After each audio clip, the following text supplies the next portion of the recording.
نظر سامنے کوئی آئے تو اس وقت لگتی ہے، اور بعض اوقات تصویروں وغیرہ پر بھی لگتی ہے. یعنی آج کل آپ دیکھیں کہ کتنا یہ رواج عام ہو گیا ہے، شادی ہوئی، شادی کی تصویریں فیس بک پہ ڈال رہے ہیں، پوری دنیا دیکھ رہی ہے، اور کون کس نظر سے دیکھ رہا ہے، کس حسد کے ساتھ دیکھ رہا ہے. پھر اسی طرح یہ کہ بچہ پیدا ہوا، پہلے دن کی بچے کی تصویریں ڈال دیتے ہیں، اور وہ ابھی معصوم سا بچہ ہوتا ہے، اس کے اوپر تو ابھی کوئی پروٹیکشن کی لیئر بھی نہیں ہوتی، تو اس کو اسی طرح اثر ہو جاتا ہے. بعض اوقات اس میں خوشی سے بھی لگ جاتی ہے نظر، بعض اوقات یعنی ضروری نہیں ہوتا کہ حسد کی وجہ سے ہی لگے، دشمنی کی وجہ سے ہی لگے، بعض اوقات خوشی یا تعجب کی وجہ سے بھی. یعنی انسان کسی چیز کو دیکھتا تو حیران ہو جاتا ہے، جیسے ہم کہتے ہیں واو کیا ڈریس ہے، کیسا گھر ہے، کیسا میک اپ ہے، کیسی جیولری ہے، کیسی ارینجمنٹ تھی، فلاں چیز. تو اس سے یہ کہ یہ نہیں ہوتا کہ کوئی بری نظر سے انسان دیکھ رہا ہوتا ہے، وہ خوشی کی نظر سے ہی دیکھ رہا ہوتا ہے. اسی لیے آپ نے دیکھا ہوگا کہ بعض اوقات ماں کی نظر اپنے بچے کو بھی لگ جاتی ہے، حالانکہ وہ حسد نہیں، پیار کی نظر ہوتی ہے. تو اس کے لیے بھی ضروری ہے کہ انسان جب اپنے گھر میں داخل ہو، اپنے بچوں کو دیکھے، اپنی نعمتوں کو دیکھے تو ماشاء اللہ پڑھے. اب آپ دیکھیں کہ ہمارے معاشرے میں کتنا عجیب ہے نا، ٹرک کے پیچھے تو لکھا ہوتا ہے حاسد کا منہ کالا، رکشے کے پیچھے لکھا ہوتا ہے، فراری کے پیچھے کون نہیں لکھتا. اب آپ دیکھیے کہ رکشے کو نظر لگے گی، کون لینا چاہے گا رکشا؟ لیکن فراری کو تو لگ سکتی ہے نا نظر. بعض لوگوں نے کالے پراندے لٹکائے ہوئے ہوتے ہیں، کسی نے جوتا لٹکایا ہوا ہوتا ہے، کسی نے ہنڈیاں کالی الٹی کر کے رکھی بھی ہوتی ہے. اس طرح کے عجیب و غریب کام کرتے ہیں. تو یہ چیزیں پروٹیکٹ نہیں کرتی. بعض لوگ کالا تل لگا لیتے ہیں، کچھ بچے بےچارے بڑے سامنے ہوتے ہیں تو ان کو بخل آٹے کا لگانا چاہیے تھوڑا سا کنٹراسٹ تو نظر آئے. تو یہ تل لگانے سے بھی کوئی فائدہ نہیں ہے. اور اسی طرح کچھ لوگ یعنی کہ دلہن کو تیار کر کے کوئی ایسی چیز بیچ میں ڈال دیتے ہیں کہ وہ اس کی خوبصورتی ماری جائے، تو اس سے بھی فائدہ نہیں ہوتا. نظر کا لگنا جو ہے وہ برحق ہے. نبی صلی اللہ علیہ وسلم نے فرمایا العین حق، نظر لگنا برحق ہے. نظر بد بھی حسد کی وجہ سے پیدا ہوتی ہے، اور نظر بد جو ہے وہ ایک طرح سے اس کو تیر کہا گیا. یعنی جس طرح فزیکل تیر ہوتے ہیں، ایسے ہی جو حاسد جس کے دل میں بغض اور شر ہوتا ہے، اس کی نگاہوں سے کچھ ایسی ریز نکلتی ہیں جو جا کر اس شخص کے اوپر اٹیک کرتی ہیں جس سے وہ حسد کر رہا ہوتا ہے. اگر محسود جو ہے یعنی جس سے حسد کیا جاتا ہے اس کی پروٹیکشن ہو چکی ہو، جیسے نماز کے ذریعے، دعاؤں کے ذریعے، اذکار کے ذریعے، اور خاص طور پر معوذتین جو ہیں قل اعوذ برب الفلق، قل اعوذ برب الناس، اس کے ذریعے، تو پھر وہ تیر جو ہے وہ وہیں جل بھن جاتے ہیں، وہ اثر نہیں کرتے. لیکن اگر وہ شخص نعمتیں پا کر اللہ کا شکر گزار نہیں، اپنی عبادت کا دھیان نہیں رکھتا، تو وہ تیر جو ہے اس کو جا لگتے ہیں، اور پھر ایسی بیماریوں کا سبب بن جاتے ہیں جن کا ریزن پتہ نہیں چلتا، اور انسان مسلسل تکلیف میں مبتلا رہتا ہے. پھر اسی طرح نبی صلی اللہ علیہ وسلم نے فرمایا کہ ہر نعمت والے سے حسد کیا جاتا ہے. تو جب تم اپنے کو منصوبے بناؤ تو رازداری سے کام لو. یہ نہیں کہ پوری دنیا میں اس کی شہرت کر دو کہ میں یہ کرنے والا ہوں، میں یہ کر دوں گا، میں وہ کر دوں گا. جب انسان کچھ کر لے پھر اس کے بعد تو سب کے سامنے آ ہی جائے گا، اور اس وقت تک وہ کام ہو بھی چکا ہوگا. پھر اسی طرح حدیث سے یہ بھی پتہ چلتا ہے کہ انسانوں کی موت کا سبب بھی نظر بن سکتی ہے. رسول اللہ صلی اللہ علیہ وسلم نے فرمایا اللہ کی قضاء اور قدر کے بعد نظر بد ہی میری امت کے اکثر لوگوں کی موت کا سبب بنتی ہے. یعنی بہت سے لوگوں کو بظاہر کوئی بیماری نہیں ہوتی، اچانک کوئی ہارٹ اٹیک ہو جاتا ہے، اچانک کوئی برین ہیمریج ہو جاتا ہے، اچانک ہی کوئی مصیبت آ جاتی ہے، تو اس کے پیچھے بھی نظر بد ہو سکتی ہے. اسی طرح جانوروں کی موت کا سبب بھی بن سکتی ہے. نبی صلی اللہ علیہ وسلم نے فرمایا نظر بد آدمی کو قبر میں اور اونٹ کو ہانڈی میں پہنچا دیتی ہے. یعنی بعض جانوروں کو جب نظر لگتی ہے تو تڑپ اٹھتے اور کھڑے کھڑے گر کے ختم ہونے لگتے ہیں، تو ان تک بھی یہ اثرات پہنچتے ہیں. تو نظر بد کا ایک سبب جو ہے وہ حسد ہے. اور پھر اسی طرح یہ ہے کہ دونوں کے واقع ہونے کی جگہ جو ہے، یعنی حسد دل میں ہوتا ہے اور پھر دل سے نگاہ تک اور زبان تک آتا ہے. اور بعض اوقات نگاہ سے انسان دوسرے کو نقصان دیتا ہے اور بعض اوقات زبان سے دیتا ہے. یعنی حاسد جو ہوتا ہے وہ بیٹھ کے دوسرے کی چگلی، غیبت، کہیں نہ کہیں کچھ نہ کچھ کرتا ہی چلا جاتا ہے.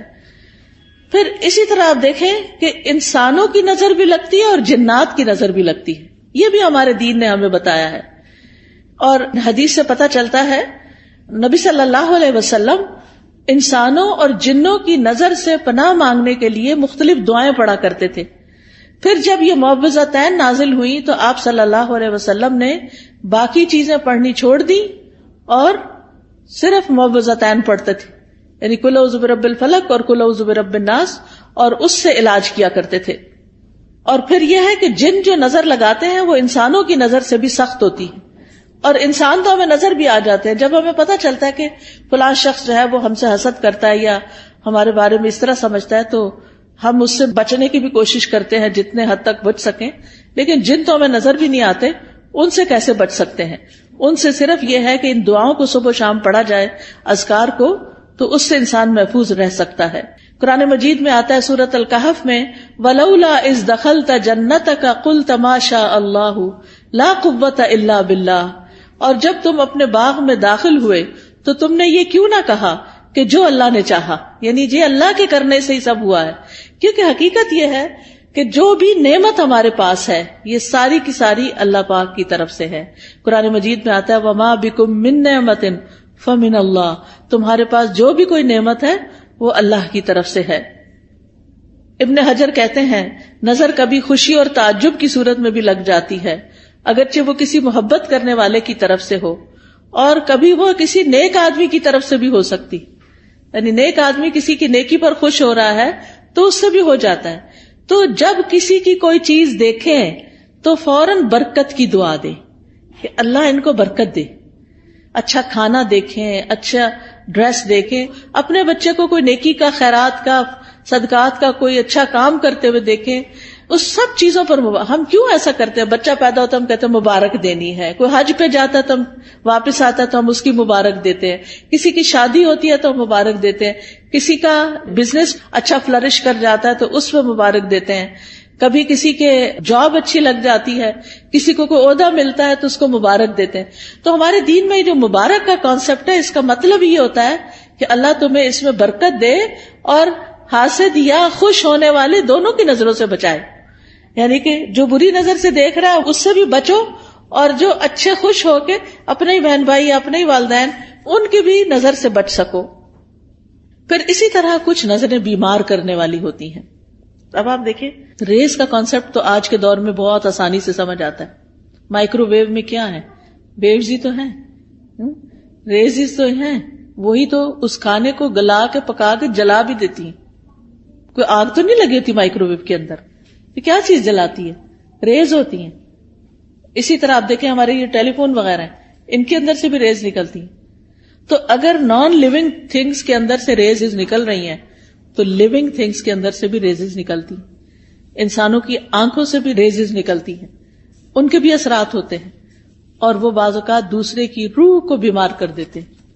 حضرت ام سلمہ کے پاس ایک لڑکی تھی جو پیلی زرد پڑی ہوئی تھی، تو نبی صلی اللہ علیہ وسلم نے فرمایا کہ اس کو نظر لگی ہے. آپ نے بتایا کہ اس کی رنگت کیوں تبدیل ہو گئی ہے؟ اس کو نظر لگی ہے تاکہ اس کا علاج کیا جائے. بعض اوقات انسان کے جسم کے صرف کسی ایک حصے کو لگتی اور وہ حصہ بیکار ہو جاتا ہے. پھر اسی طرح بعض نظریں جو ہیں وہ آگ والی ہوتی ہیں، ان کو ناری نظریں کہتے ہیں. پھر اسی طرح یہ یاد رکھیے ایک بات کہ جو ہوتا ہے اللہ کے اذن سے ہوتا ہے، یعنی اس بندے کے اندر کوئی طاقت نہیں. اور اگر کوئی بندہ کہے کہ میں فلاں کو نظر لگانے لگاؤں تو نہیں لگا سکتا. اچانک لگ جائے اور بات ہے، خود سے کوئی نہیں لگا سکتا، کیونکہ اس میں بھی جو ہوتا ہے اللہ کے اذن سے ہوتا ہے. کیونکہ ہم فوراً لوگوں کو بلیم کرنے لگتے ہیں، وہ فلاں آئی تھی نا اس لیے یہ ہوا ہے، فلاں نے ایسا کیا، فلاں وہ تو ایک سبب بنا. تو لوگوں کو بلیم کرنے کی بجائے یہ سوچے یہ میری تقدیر میں تکلیف لکھی تھی اس لیے آ گئی.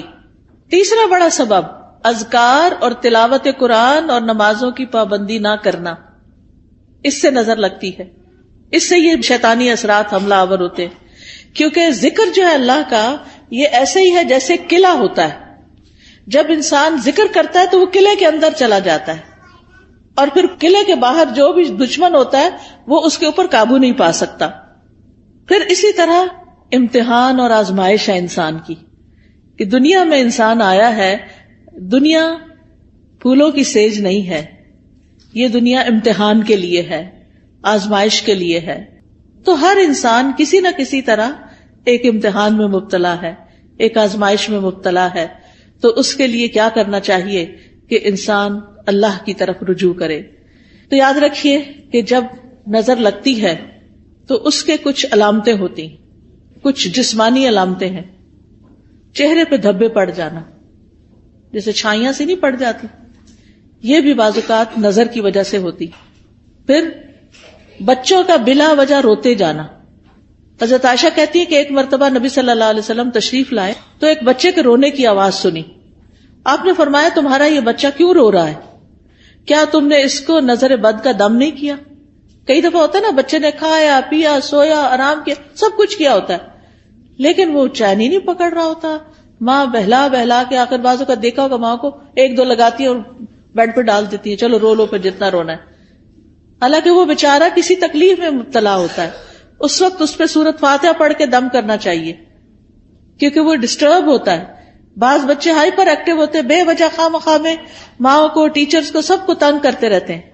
تو ایسے بچوں کا بھی علاج کرنا چاہیے، صرف دوا سے نہیں بلکہ دم وغیرہ سے بھی. اسی طرح بعض بچے کمزور ہو جاتے ہیں، یعنی بہت سوکھے اور بالکل ان کی ہیلتھ اچھی نہیں ہوتی. تو آپ نے حضرت اسماء بنت امیس سے کہا کہ میں اپنے بھائی کے بچوں کو دیکھتا ہوں، جعفر جو کزن تھے آپ کے، کہ ان کے جسم بڑے دبلے پتلے ہیں، کیا ان کو فقر و فاقہ ہے، کھانے کو نہیں ملتا؟ تو حضرت اسماء کہتی ہے نہیں، ان کو نظر بہت جلدی لگ جاتی ہے. آپ نے فرمایا انہیں دم کرو. انہوں نے آپ کے سامنے چند کلمات پیش کیے تو آپ نے فرمایا انہیں دم کرو، یعنی ان کے اوپر دعائیں پڑھ کے پھونکو. اور دم کرنے کا بہترین طریقہ سورۃ فاتحہ پڑھے، آیت الکرسی پڑھے، معوذتین پڑھے اور پھونک مار دیں. کسی راکی کے پاس جانے کی بھی ضرورت نہیں. ہر ماں کو طریقہ آنا چاہیے کہ کس طرح کرنا ہے. نبی صلی اللہ علیہ وسلم ہر روز رات کو سوتے وقت اپنے ہاتھوں پر قل هو اللہ، قل اعوذ برب الفلق، قل اعوذ برب الناس 3 دفعہ پڑھ کے اپنے چہرے، اپنے سر، اپنے سارے جسم پر جہاں جہاں ہاتھ پہنچتا تھا آپ پڑھ کے خود اپنے آپ کو دم کر لیتے. پوری زندگی کا آپ کا معمول تھا. ہم سب کو بھی اپنے اوپر روز رات کو سوتے وقت خود دم کرنا چاہیے. پھر اسی طرح بعض اوقات نظر لگنے کی وجہ سے انسان اچانک گر بھی جاتا ہے. یعنی آپ نے دیکھا ہوگا کہ بعض اوقات اچانک لوگ سلپ ہو جاتے ہیں، اٹک جاتے ہیں، گر جاتے ہیں، اونچائی سے گر جاتے ہیں. رسول اللہ صلی اللہ علیہ وسلم نے فرمایا بے شک نظر بد آدمی کو اللہ کے حکم سے دیوانہ کر دیتی ہے، حتیٰ کہ بعض اوقات وہ اونچی جگہ چڑھتا ہے اور وہاں سے گر پڑتا ہے. یہ اب اللہ کے رسول صلی اللہ علیہ وسلم نے ہمیں بتایا جن کی باتیں جھوٹی نہیں ہوتی. اور ایک اور جگہ پر مسند احمد کی روایت میں فرمایا نظر لگ جانا برحق ہے اور یہ اوپر چڑھنے والے کو پھسلا دیتی ہے. اوپر چڑھنے سے مراد ایک تو بلندی پہ ویسے چڑھنا ہو سکتا ہے اور ایک دنیا کے اعتبار سے اوپر اوپر اوپر یعنی ترقی ہوتے چلے جانا. تو آپ صلی اللہ علیہ وسلم نے اس کا حل کیا بتایا کہ برکت کی دعا دو. یعنی جس کو ترقی مل رہی ہے اور کوئی بڑا نام مل رہا ہے تو اس کے لیے بارک اللہ فیکا، بارک اللہ لکا، بارک اللہ علیکا، اللہ برکتیں دے. پھر اسی طرح کچھ اور علامتیں بھی ہوتی ہیں. بعض اوقات سر درد شروع ہو جاتا ہے، بعض اوقات جسم کے کسی ایک حصے میں شدید درد اٹھ جاتا ہے. قرآن سنتے وقت جمائیاں بہت آتی ہیں، یعنی پڑھا ہی نہیں جاتا. آپ نے دیکھا ہوگا کہ بعض اوقات آپ قرآن پڑھ رہے ہوتے ہیں اور آپ سوئے چلے جاتے ہیں اور سوئے چلے جاتے ہیں اور آپ پھر اٹھتے ہیں، اٹھاتے ہیں اپنا، پھر سو جاتے ہیں، پھر اٹھاتے، پھر یہ بھی نظر کی وجہ سے ہوتا ہے. پھر اسی طرح وزن اچانک کم ہونے لگتا ہے. بعض اوقات ذہنی پراگندگی بڑھ جاتی، کوئی بات سمجھ نہیں آتی، بچہ پڑھائی پہ فوکس نہیں کر پاتا. کبھی کھانے کی خواہش ختم ہو جاتی ہے، کھانے کو دل نہیں چاہتا، بھوک نہیں لگتی. کبھی ذہن میں چیز حفظ نہیں ہوتی، حافظہ خراب ہو جاتا ہے. کبھی پسینہ بہت زیادہ آنے لگتا ہے اور اس کی اسمیل بھی بہت عجیب ہو جاتی ہے. پھر اسی طرح نیند کم آتی ہے، زیادہ تر لیٹ کے بھی ایسے لگتا ہے جیسے جاگ رہے ہو، اور رونے کا دل بہت چاہتا ہے.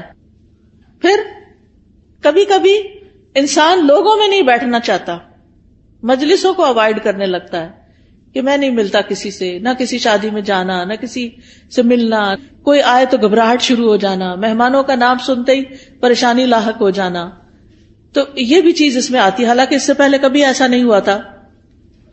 پھر اسی طرح مال میں برکت نہ ہونا، پھر لوگوں کے بارے میں شک میں پڑ جانا، یہ مجھے گھورتے ہیں، ان کے آنے سے فلاں چیز ہو گئی ہے، یعنی لوگوں کے اوپر شک کرنا شروع کر دینا، یہ بھی ایک نفسیاتی وسوسہ اور خلل پیدا ہو جاتا ہے۔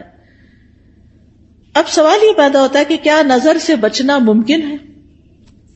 جی ہاں، نظر سے بچنا ممکن ہے۔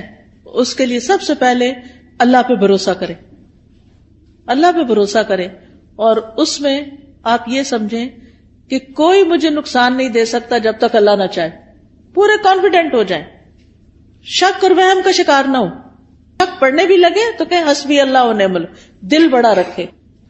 دوسری بات یہ کہ اللہ کی پناہ لیں، یا اللہ تو مجھے پروٹیکٹ کر، مجھے اپنی حفاظت میں لے لے، مجھے اس شر سے بچا لے۔ رسول اللہ صلی اللہ علیہ وسلم نے فرمایا، اللہ تعالیٰ فرماتا ہے میرا محبوب بندہ اگر مجھ سے مانگتا ہے تو میں اسے دیتا ہوں، اور اگر وہ کسی شیطان یا دشمن سے پناہ مانگتا ہے تو میں اس کو محفوظ رکھتا ہوں۔ تو اللہ تعالیٰ اپنی حفاظت دیتا ہے، تو اس لیے حفاظت کی دعائیں پڑھتے رہیں۔ تیسری چیز، نعمتوں کو چھپا کے رکھیں، اور خاص طور پر نئی نئی چیزوں کو فیس بک پہ مت پوسٹ کریں صرف لائکس لینے کے لیے۔ اب آپ دیکھیں کتنی لائکس ہوگی، پھر تھوڑی تھوڑی دیر بعد سٹیٹس چیک کرنا، اب کیا ہو رہا ہے، اب کتنے کمنٹ آئے ہیں، کیا ہو رہا ہے۔ ان چیزوں سے حاصل کچھ نہیں، کوئی فائدہ نہیں۔ دیکھیں اپنی زندگی جئیں، لوگوں کے لیے نہ جئیں، دکھاوے والی زندگی نہ جئیں، اس لیے کہ دیکھنے والے سارے خوش کوئی نہیں ہوتے، زیادہ تو اس میں سے جلتے ہیں، اور کوئی اگر خوش ہوتا بھی ہے تو وہ ہمیں تو نہیں پتا چلتا نا کہ کیا ہوا، ہمیں وہ کیا فائدہ دیتا ہے۔ تو اس لیے دکھاوا کرنے سے بچنا چاہیے۔ پھر اسی طرح اگر کسی شخص کے بارے میں آپ کو یہ پتا ہو کہ اس کی نظر لگتی ہے، یعنی تجربے مشاہدے سے بار بار تو انسان پھر حاسد سے بچ کے رہے، اور کوئی بھی اچھی چیز دیکھ کر برکت کی دعا دے، اپنے آپ کو ہی دے۔ اور پھر جب لوگوں کے بیچ میں جانے لگے تو معوذتین آیت الکرسی پڑھ کے نکلے۔ مال میں سے کچھ اچھا لگے تو ماشاء اللہ لا قوت الا باللہ۔ پھر اگر مال کے علاوہ کچھ اور اچھا لگے تو بارک اللہ فیک۔ دنیا کی کوئی چیز اچھی لگ رہی ہے اور دل میں آ رہا ہے کہ اس کو کیوں مل گئی، تو سوچیں یہ تھوڑے دن کے لیے، تو انسان کے اپنے دل سے وہ جلن ختم ہو جائے گی۔ پھر اگر کوئی شخص بیمار ہو، مصیبت میں ہو، تو اس وقت دعا پڑھنی چاہیے، الحمدللہ الذی عافانی مما ابتلاک بہ وفضلنی علی کثیر ممن خلق تفضیلا۔ پھر اسی طرح شرکیہ کاموں سے بچنا چاہیے، یعنی کسی اونٹ کے گلے میں کوئی تانت باندھ دینا، کوئی تعویذ لٹکا دینا، آپ صلی اللہ علیہ وسلم نے ان کو کاٹنے کا حکم دیا، یہ چیزیں پروٹیکٹ نہیں کرتی، یہ شرکیہ عمل ہو جاتا ہے، اس سے بچنا چاہیے۔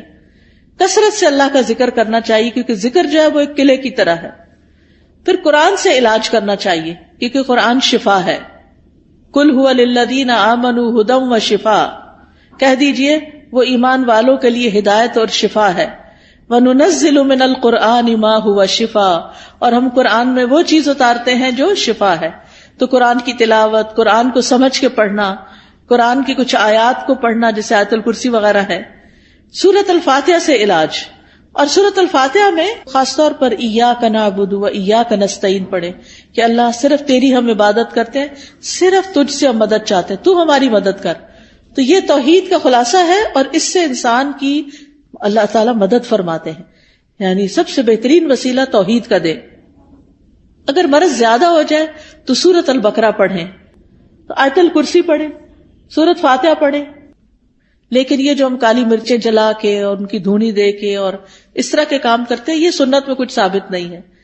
پھر اسی طرح کوئی چیز گرے لگا کے باندھنی اور پہننی نہیں چاہیے، یہ بھی شرک میں شامل ہو جاتا ہے، یہ سحر کی ایک قسم ہوتی ہے۔ پھر اسی طرح سکینت والی آیات اور شفا والی آیات یہ سننی بھی چاہیے، اور پھر دعاؤں کے ذریعے اور دم کے ذریعے علاج کرنا چاہیے، لیکن شرکیہ دم سے بچیں۔ حضرت جبریل علیہ السلام جس دعا کے ساتھ نبی صلی اللہ علیہ وسلم کو دم کرتے تھے وہ دعا پڑھے، اور وہ کیا ہے؟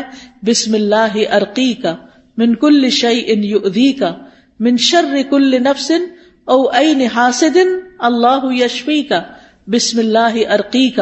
یہ انشاءاللہ یہ کتابیں آپ کو دیکھیں گے تو ان میں یہ دعائیں لکھی ہوئی ہیں، وہ آپ کو اگر زبانی یاد نہیں تو دیکھ کے بھی پڑھ سکتے ہیں۔ پھر اسی طرح ہر ناگہانی آفت سے بچنے کی دعا ہے، اللہم انی اعوذ بک من زوال نعمتک وتحول عافیتک وفجاءۃ نقمتک وجمیع سخطک، اے اللہ میں تیری پناہ چاہتا ہوں اس بات سے کہ تیری کوئی نعمت چھن جائے یا تیری دی ہوئی عافیت پلٹ جائے یا کوئی ناگہانی عذاب آ جائے، اور تیرے تمام غصے اور ناراضگیوں سے میں تیری پناہ چاہتا ہوں۔ پھر بری تقدیر سے، دشمن کے خوش ہونے سے یا اللہ تو بچانا کہ ہمارے دشمن ہم پہ خوش نہ ہوں۔ پھر اسی طرح نظر لگنے کا ایک اور علاج غسل کرنا بھی ہے بیری کے پتوں سے۔ پھر اسی طرح یہ کہ جس کی نظر لگی ہو اس کا وضو کا پانی لے کے اس کو بھی جسم پر ڈالیں تو اس سے بھی نظر دور ہوتی ہے۔ پھر اسی طرح یہ ہے کہ اگر وہ پانی نہ دے وضو کا تو اس کا جھوٹا پانی جو ہے وہ بھی پی کر انسان کو فائدہ ہوتا ہے۔ پھر اسی طرح یہ ہے کہ قدرتی چیزوں سے بھی علاج کرنا چاہیے۔ زمزم کا پانی دم کر کے رکھ لیں اور اس کو پئیں۔ زمزم کے پانی سے نہا بھی سکتے، کوئی بیدبی نہیں ہے۔ کئی لوگ اس کو ایسے ہی سمجھتے کہ بیدبی، ایسا کچھ بھی نہیں ہے۔ زیتون کا تیل پینا جو ہے یہ بھی بڑا فائدہ مند ہے۔ جو کولڈ پریس ہوتا ہے نا زیتون کا آئل، ایک تو ہوتا ہے نا یہ جو لبوں وغیرہ میں ملتا ہے، نہیں، کولڈ پریس دبئی وغیرہ سے اچھا مل جاتا ہے، یہاں بھی شاید ہوں گی دکانیں جن پہ۔ ایک ہوتا ہے ایکسٹرا ورجن، نہیں، کولڈ پریس، جسے کچی گھانی کا نہیں کہتے ہمارے ہاں، جیسے یہ توریا اور یہ جو سرسوں، اس کا جو کچی گھانی کا تیل ہوتا ہے وہ خالص ہوتا ہے، اور جو مشینی قسم کا ہوتا ہے وہ اور ہوتا ہے۔ تو اسی طرح کچی گھانی کا زیتون کا تیل جو ہوتا ہے وہ زیادہ مؤثر ہوتا ہے۔ تو صبح کے وقت زیتون ایک چمچہ پی لیں اٹھ کے، جیسے آپ وضو کر کے آئے، آ کے ایک چمچہ زیتون کا پیئیں، پھر نماز وغیرہ پڑھیں، اس کے آدھے گھنٹے تک کچھ کھائیں پیئیں نہیں، اور وہ نماز وغیرہ میں ذکر اذکار میں آدھا گھنٹہ گزر جاتا ہے۔ نبی صلی اللہ علیہ وسلم نے فرمایا کلوا الزیت وادہنوا بہ فانہ من شجرۃ مبارکۃ، زیتون کا تیل کھاؤ بھی اور لگاؤ بھی، کیونکہ یہ مبارک درخت ہے۔ قرآن مجید میں اس کو مبارک درخت کہا گیا ہے۔ پھر جسم پر زیتون یا کلونجی کا تیل ملنا یہ بھی بیماریوں کو کم کرتا ہے۔ پھر اسی طرح دم کیا ہوا پانی جو ہے وہ ناک میں ڈالنا اور جھاڑنا، شہد کھانا وہ بھی علاج ہے۔ کلونجی کے دانے نہار منہ کھانا 3 یا 7 یا 5، تلبینہ کھانا، اس سے غم دور ہوتا ہے۔ اجوا کھجور کھانا، حدیث میں آتا ہے کہ جو 7 اجوا کھجوریں کھا لے اس کو اس دن کوئی جادو زہر چیز اثر نہیں کرے گی۔ پھر اسی طرح سنا مکی، سنوت جو ہے، فرمایا یہ موت کے علاوہ ہر بیماری کا علاج ہے۔ سنا مکی جو ہوتا ہے وہ اگر اس کے پتے وغیرہ ہوتے ہیں، اگر کاوے کی طرح اگر آپ بنا کے اس کو پیئیں تو پیٹ کو بھی صاف کرتی ہے۔ پھر شہد، زیتون کا تیل، کلونجی کو ملا کے استعمال کریں، تینوں کو ہم وزن ملا لیں، اور یہ سارے زہر ٹاکسنز جو ہے نا جسم سے نکال دیتی ہیں۔ یعنی جتنا شہد ڈالیں اتنا زیتون، اتنا کلونجی کا آئل، تو ان کو ملا کر، یعنی کہتے ہیں کہ جو اگر کسی کو نظر بد ہو یا جن ہو تو یہ جسم کو پاک کر دیتی ہے یہ چیز۔ حجامہ کرانا، حجامہ جو ہے وہ بھی ایک بہترین علاج ہے نظر بد کا۔ تو یہ تمام چیزیں جو ہیں جب انسان کرتا ہے تو اللہ تعالیٰ شفا دیتا ہے۔ علاج کی نیت سے صدقہ کرنا، ایک صدقہ ہوتا ہے ویسے انسان روزانہ کچھ نہ کچھ اللہ کے راستے میں دیتا ہے، اور ایک اس لیے دیتا ہے کہ میرا علاج ہو جائے۔ اس کے لیے ضروری نہیں کہ کوئی بکرا دیا جائے یا کوئی اور اس طرح کی چیز، جو بھی کسی کی ضرورت ہے اگر آپ وہ پورا کر دیتے ہیں تو وہ بھی آپ کے لیے فائدہ مند ہو جاتا ہے۔ اسی طرح گھر سے ایسی چیزیں نکال دیں جس سے رحمت کے فرشتے نہیں آتے، جیسے کتا وغیرہ یا تصویریں لٹکانا، کیونکہ اس سے رحمت کے فرشتے گھر میں نہیں آتے۔ تو باہر رکھیں بے شک حفاظت کے لیے، لیکن کمروں کے اندر نہیں رکھے کتے وغیرہ۔ تو نبی صلی اللہ علیہ وسلم کے پاس جبریل علیہ السلام نے آنا تھا تو وہ نہیں آئے، آپ پریشان ہوئے تو دیکھا کہ آپ کے یعنی کہ جس کے اوپر آپ لیٹے ہوئے اس کے نیچے کتے کا بچہ تھا۔ جب وہ گیا تو جبریل علیہ السلام آئے، انہوں نے کہا کہ ہم ایسے گھر میں داخل نہیں ہوتے۔ یعنی اپنے نمازوں کی پابندی، ذکر اذکار کی پابندی، اور یہ جو طریقے میں نے بتائے ہیں انشاءاللہ یہ اختیار کریں گے تو اللہ تعالیٰ نظر بد سے محفوظ رکھیں گے اور اس کا علاج بھی ہو جائے گا۔ وآخر دعوانا ان الحمد للہ رب العالمین۔